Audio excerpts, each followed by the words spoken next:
This series is presented by Verizon, who are honored to give more to those who give the most.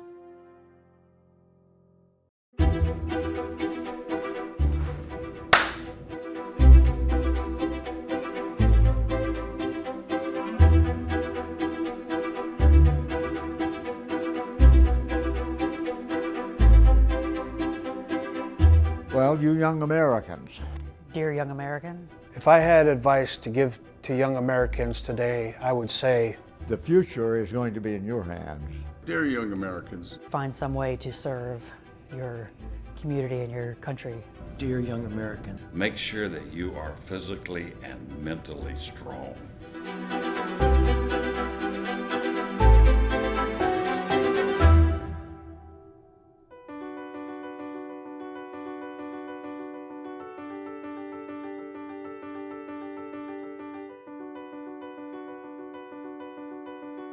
I can remember the day, but I really can't put my finger on anything that I did. I happened to be the lieutenant, which means you're in command. You certainly weren't in charge. But in terms of saying this is the magic moment, I don't have one of those in my mind, because it all just flows together.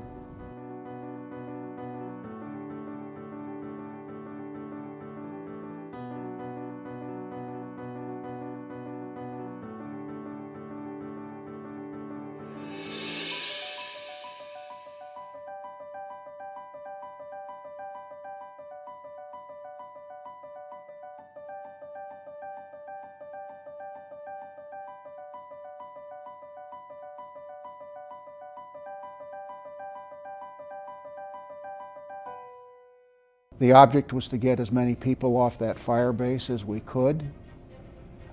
We had to maintain our unit integrity, and if we could, deny the enemy the use of the artillery pieces that were there, which meant burn powder, destroy things, do as much damage as we could to render the fire base inoperable, and then leave the fire base as a fighting force.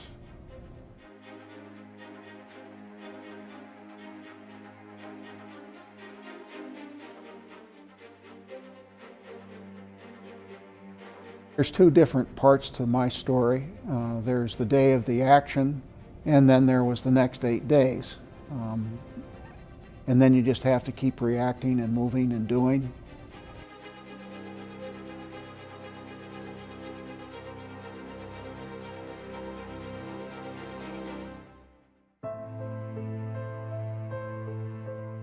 Dear young American, you know, when you finish school, you're beginning a new phase of your life. You're now into the realm of experience. And experience is a brutal teacher. It's a good teacher. It requires a different set of skills, however, than mastering schoolwork. Usually means working, starting at the bottom level, learning the basics of a job rather than what the book says. And learning what goes wrong. Just because you expect a certain process or a certain project to turn out a certain way, that it doesn't always turn out the way you expected in the beginning. So you're always adjusting, you're always trying something else. You have to keep going, you can't quit. As you go on, it's your experience that grows into your base of knowledge. It's not so much the book learning. But in the beginning, you really don't know how the whole operation works. You may think you do, but it's one thing to prepare a meal as compared to eating it.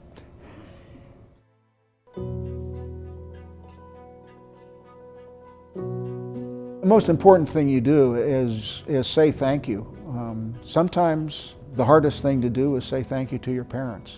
When I left high school and was going to college, I said goodbye, Mom and Dad. I didn't say thank you for getting me here. As I've gotten older, I find myself saying thank you to a lot more people than I did when I was younger. I've come to a much deeper appreciation that I didn't get to where I am really by myself, but only through a lot of efforts of other people, younger and older now, that enabled me to try, to work through, to to fail, to pick myself up and try again. And so I find myself saying thank you.